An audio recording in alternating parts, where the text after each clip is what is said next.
Hello friends, मैं दीपक Sahu CGPSC हेरिटन notes के YouTube channel में आप सभी का बहुत बहुत स्वागत करता हूं। आज हम मेंस आंसर राइटिंग का 10वें दिन का मॉडल आंसर देखने जा रहे हैं। तो आप सभी जो भी आप लिखे हैं वह पेज निकाल लीजिए और साथ ही साथ चेक करते जाइए आपने कहाँ गलती की है। आपके आंसर राइटिंग का फीडबैक कल मेगा टेस्ट में दिया जाएगा। कल का टेस्ट बहुत ही महत्वपूर्ण है क्योंकि आप सोमवार से लेकर शुक्रवार तक जिस प्रश्नों को आप सॉल्व करते हैं, हल करते हैं, उसका आंसर लिखते हैं, उसमें कोई भी शब्द सीमा नहीं होती है। आप उसमें जितना चाहते हैं उतना लिखते हैं।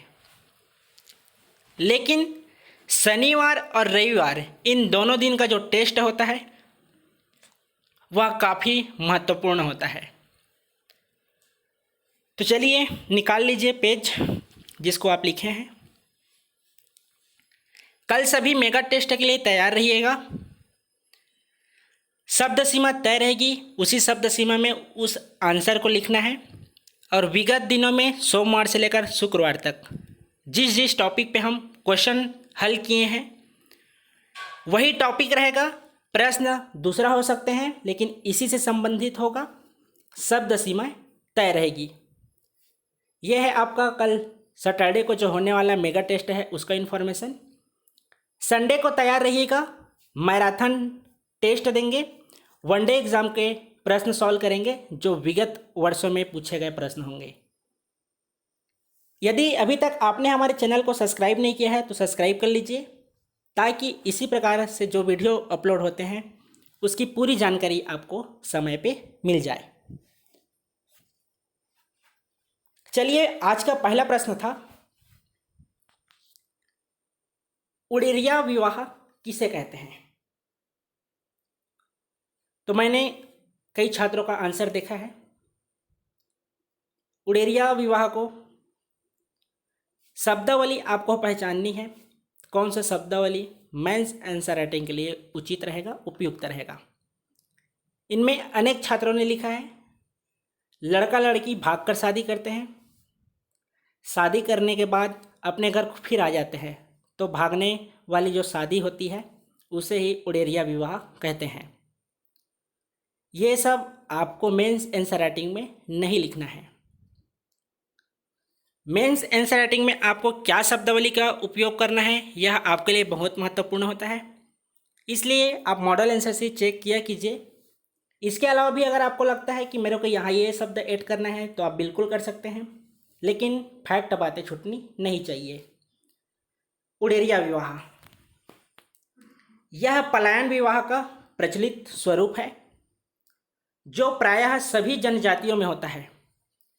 इसके अलावा देखेंगे तो मैदानी क्षेत्र में भी होता है, जिसमें लड़का और लड़की दोनों परस्पर सहमति से विवाह का निश्चय लेते हैं। माता पिता की सहमति न होने पर भी युवक युवतियां अपने मित्रों के साथ पूर्व निर्धारित स्थल पर एकत्र होते हैं। एक बार और देख लीजिए, यह पलायन विवाह का प्रचलित स्वरूप है जो प्रायः सभी जनजातियों में होता है, जिसमें लड़का और लड़की दोनों परस्पर सहमति से विवाह का निश्चय लेते हैं। माता पिता की सहमति न होने पर भी युवक युवतियां अपने मित्रों के साथ पूर्व निर्धारित स्थल पर एकत्र होते हैं। वहां से एक साथ किसी रिश्तेदार के घर पर पहुंचते हैं जहां विवाह संपन्न होता है। तत्पश्चात पंच और अन्य रिश्तेदारों को इनके प्रयासों से दोनों पक्षों में सहमति स्थापित किया जाता है और विवाह को संपन्न कराया जाता है। तो ये आपका पहला प्रश्न था, उड़ेरिया विवाह को समझाइए। तो इस तरह से आपको मेंस आंसर राइटिंग में लिखना है, न कि लड़का लड़की भाग के शादी करते हैं फिर वापस आ जाते हैं। इन सब शब्दों का उचित उपयोग मेंस आंसर राइटिंग में मत कीजिएगा।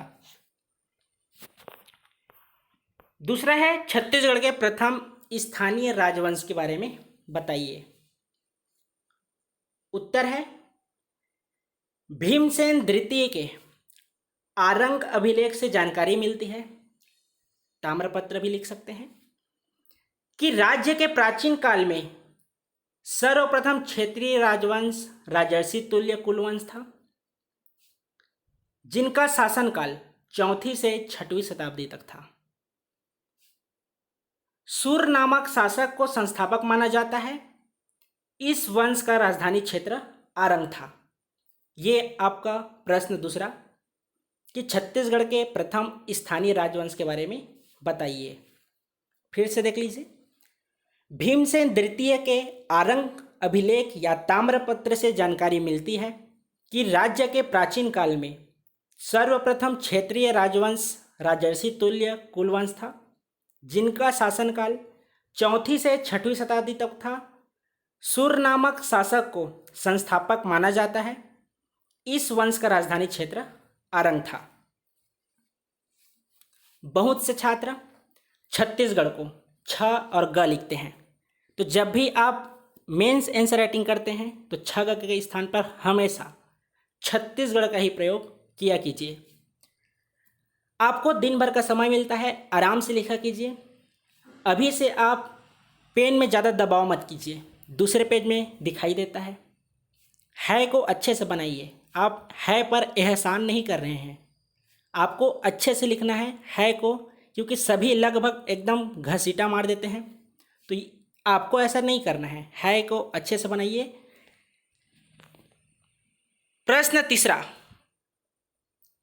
घोटुल को समझाइए। तो देख लीजिए घोटुल क्या है। मुरिया जनजाति के युवा गृह को घोटुल कहते हैं। आपको युवा गृह शब्द उपयोग करना ही था। बहुत से लोगों ने लिखा था मुरिया जनजाति का जहाँ विवाह होता है उस स्थान को घोटुल कहते हैं, तो उसे नहीं कहते हैं। मुरिया जनजाति के युवा गृह को घोटुल कहते हैं, जहाँ सामाजिक तथ्यों और अनुशासन की शिक्षा दी जाती है, जिसके जन्मदाता लिंगोपेन को माना जाता है। यह प्रक्रिया गांव से बाहर एक स्थान में होता है, जहां प्रमुख का चुनाव वहां उस स्थान पर होता है, जिसमें युवक के मुखिया को सिरेदार और युवतियों के मुखिया को बेलोसा कहते हैं। स्वयं युवक को चेलिक और युवती को मोटियारिन कहते हैं। तो बहुत से छात्र शब्द सीमा नहीं था, इसका मतलब ये मत लिखा कीजिए कि युवक के मुखिया को सिरेदार कहते हैं फिर पूर्ण विराम, युवतियों के मुखिया को बेलोसा कहते हैं फिर पूर्ण विराम, स्वयं युवक को चेलिक कहते हैं फिर पूर्ण विराम। तो कहते हैं उसके स्थान पर आप अल्प विराम दीजिए कि मुखिया को सिरेदार, युवतियों को मुखिया, जो स्वयं युवक होते हैं उन्हें चेलिक और युवतियों को मोटियारिन कहते हैं। इस तरह से आप शब्दावली का प्रयोग किया कीजिए। इसी में घोटुल के पास होने वाली जो नृत्य है उसे मादरी नृत्य भी कहते हैं और घोटुल नृत्य इस नाम से भी उल्लेखित किया जाता है। तो यह है आपका प्रश्न क्रमांक तीसरा, जिसमें आपको घोटुल को समझाना था। इसी प्रकार देखेंगे, आप प्रीलिम्स की तैयारी किए होंगे तो आपको पता होगा कि अलग अलग जनजाति में जो युवा गृह हैं उनका नाम अलग अलग होता है। तो जो घोटुल क्या है वह मुरिया जनजाति के युवा गृह है। तो आप सभी इस प्रक्रिया को समझ गए होंगे मेंस आंसर राइटिंग का, जिसमें 9 से 10 के बीच आपको प्रश्न दिया जाता है प्रतिदिन। 6 से 7 आपको PDF बनाकर ग्रुप में सेंड करना रहता है, जिसका आपको मॉडल आंसर इसी समय 9 से 10 के बजे के बीच मिल जाता है। तो आपको मेगा टेस्ट का रूल बता देता हूँ पहले से, उसके बाद आगे का प्रश्न सॉल्व करेंगे। सोमवार से शुक्रवार तक जिस टॉपिक का हम प्रश्न सॉल्व किए हैं उसी टॉपिक का आपको कल प्रश्न दिया जाएगा। आपके पास पूरे 9 बजे आपको प्रश्न मिल जाएगा। 10 मिनट का मैक्सिमम वीडियो रहेगा, जिसमें आपको 9-10 से पूरे 6 बजे का टाइम रहेगा आप जितना चाहते हैं उसके बारे में शब्द सीमा चयन करके जितना शब्द सीमा दी गई है उतना ही लिखिएगा। आपके शब्दावली उचित होना चाहिए। जब आप पीडीएफ में सेंड करें तो नाम उल्लेखित करना आवश्यक है। उस हिसाब से रैंक जारी किया जाएगा। जिसका पीडीएफ में नाम नहीं लिखा रहेगा उसका कॉपी चेक नहीं होगा। अगर आप पीडीएफ गलती से मान लीजिए नाम नहीं लिख पाते हैं तो वहाँ नीचे अपना नाम मत लिखिएगा, आपका वो समझिए रिजेक्ट हो चुका है। उसको डिलीट करके आप पुनः नाम लिखिएगा, उसके बाद ही ग्रुप में सेंड कीजिएगा, तभी आपको फीडबैक भी दिया जा सकता है और नंबर भी आपको दिए जा सकते हैं।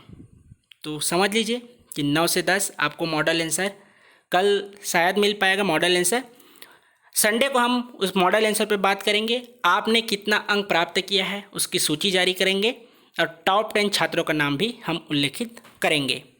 तो सभी तैयार रहिएगा, जितना चाहते हैं आज पढ़ सकते हैं। प्रश्न चौथा, सरबपुरी वंश के संस्थापक का नाम बताते हुए प्रमुख शासकों के नाम लिखिए। तो केवल आपको इस प्रश्न में नाम पूछा गया था, बहुत से छात्रों ने उनके बारे में उल्लेखित किए हैं। तो प्रश्न को पहले समझा कीजिए कि वास्तव में प्रश्न पूछ क्या रहा है। एक बार नहीं 2 बार पढ़ा कीजिए। इसी में आगे और बताऊंगा कि बहुत से छात्रों ने क्या गलती की है। तो भानुगुप्त के एरड़ अभिलेख से जानकारी प्राप्त होती है कि सरबपुरी वंश के संस्थापक सरबराज थे। इस वंश के प्रमुख शासकों में प्रसन्नमात्र, जयराज, प्रवरराज प्रथम, सुदेवराज, प्रवरराज द्वितीय आदि शामिल थे। जो इतने शासक हैं वह सरबपुरी वंश के अंतर्गत थे। तो एक बार और देख लीजिए। भानुगुप्त के एरड़ अभिलेख से जानकारी प्राप्त होती है कि सरबपुरी वंश के संस्थापक सरबराज थे। इस वंश के प्रमुख शासकों में प्रसन्नमात्र, जयराज, प्रवरराज प्रथम, सुदेवराज, प्रवरराज द्वितीय आदि थे। ये आपका प्रश्न चौथा का मॉडल आंसर। अगला देख लीजिए, प्रश्न 5वां। प्रश्न है, गोत्र क्या है? गोत्र का विभाजन देवताओं के आधार पर कीजिए। तो देख लीजिए गोत्र क्या है। गोत्र गोत्र उन लोगों के समूह को कहते हैं जिनका वंश एक मूल पुरुष पूर्वज से अटूट क्रम में जुड़े हैं। इनके नाम प्रायः नदी, पहाड़, पेड़, जानवरों आदि के नाम पर होते हैं। ये आपको गोत्र में लिखना था, जिसमें गोत्र उन लोगों के समूह को कहते हैं जिनका वंश एक मूल पुरुष पूर्वज से अटूट क्रम में जुड़े हैं। इनके नाम प्रायः नदी, पहाड़, पेड़, जानवरों आदि के नाम पर होते हैं। आपको विभाजन देवताओं के आधार पर करना था। तो बहुत से छात्रों ने क्या किए हैं, गोत्र का विभाजन, जो आम गोत्र होते हैं सभी का अलग अलग गोत्र होता है, उसके बारे में लिख दिए हैं कि ये गोत्र है, ये है, ये है, ये है, ऐसे करके। तो आपको विभाजन देवताओं के आधार पर करना है। तो देख लीजिए आधार क्या है। गोत्रों का विभाजन निम्न विभिन्न देवताओं के आधार पर किया जाता है। पहला है नालुंगपेन, दूसरा है सयुंगपेन, तीसरा है सारुंगपेन, चौथा है येरुंगपेन। तो ये क्या है, तो 4 देवताओं को पूजने वाले नालुंगपेन गोत्र व्यवस्था के अंतर्गत आते हैं। 5 देवताओं को पूजने वाले सयुंगपेन, 6 देवताओं को पूजने वाले सारुंगपेन और 7 देवताओं को पूजने वाले येरुंगपेन के अंतर्गत गोत्र का विभाजन किया गया है। ये किस आधार पर है, तो देवताओं के आधार पर। तो इसे आप याद रखिएगा, प्रीलिम्स के दृष्टिकोण से भी महत्वपूर्ण है और मेंस में भी पूछा जा सकता है। इंग्लिश मीडियम वाले, आप हिंदी मीडियम वाले का आंसर चेक कर लीजिएगा। आप इसको अपने कॉपी में भी नोट कर सकते हैं। उसके बाद आप इंग्लिश मीडियम वाले हैं ट्रांसलेट कर सकते हैं। इसी में कोई दिक्कत आती है ट्रांसलेट करने में कोई भी वर्ड यूज़ करना है तो आप हमारे जितेंद्र सर से कांटेक्ट कर सकते हैं, चाहे कॉल के माध्यम से हो या व्हाट्सएप मैसेज हो। आप ट्रांसलेट करके चेक करा सकते हैं मॉडल आंसर को। इसके अलावा अगर आप ग्रुप में सेंड करते हैं तो आपको फीडबैक दिया जा सकता है सैटरडे मेगा टेस्ट का। बाकी दिन आप सभी को मॉडल आंसर से चेक करना है, जो आप लिखे रहेंगे उसको। देखिए, अक्षर में सुधार जिनको करना है आपको करना ही पड़ेगा, है को अच्छे बनाना पड़ेगा, शब्दावली का उचित उपयोग करना पड़ेगा। इसके अलावा केवल तथ्यों को बात किया कीजिए, जनश्रुति के अनुसार, इनके अनुसार, उनके अनुसार, इन सभी शब्दावली को प्रयोग मत किया कीजिए। जो आंकड़े होते हैं, इतने किलोमीटर दूर पर स्थित है, यहाँ से वहाँ है, ये सब भी मत लिखा कीजिए। तो देख लीजिएगा ट्रांसलेट करके। आपको लगता है कि यहाँ कोई दिक्कत परेशानी हो सकती है तो आप हमारे जितेंद्र सर हैं, उनको डायरेक्ट व्हाट्सएप मैसेज कीजिएगा। आपको वहाँ अब सर बता देंगे कि इस वर्ड की जगह आपको इस वर्ड का उपयोग करना था। अगला प्रश्न है 6वां। छत्तीसगढ़ में पांडु वंश के प्रमुख शाखाओं के नाम लिखिए। 50% से ज़्यादा छात्रों ने प्रश्न को एक बार से दोबारा पढ़े ही नहीं है। प्रश्न में पूछा गया था छत्तीसगढ़ में पांडु वंश के प्रमुख शाखाओं के नाम लिखिए। केवल आपको शाखा बताना था, कौन कौन से शाखा हैं। तो बहुत से छात्र क्या किए हैं, शासकों के नाम लिख दिए हैं। तो प्रश्न को आप पढ़ा कीजिए कि वास्तव में प्रश्न पूछ क्या रहा है। तो देख लीजिए, छत्तीसगढ़ में पांडु वंश की निम्न शाखा थी, जिसमें पहला है मैकल का सोमवंश, दूसरा कांकेर का सोमवंश, तीसरा है सिरपुर का पांडुवंश, चौथा है उड़ीसा का सोमवंश। तो ये रहा आज का हमारा 6 जितने प्रश्न दिए थे, उसमें कोई शब्द सीमाएं नहीं थी। इसके अलावा भी आप ऐड कर सकते हैं जो आप शब्दावली उपयोग किए हैं, जो फैक्ट हैं।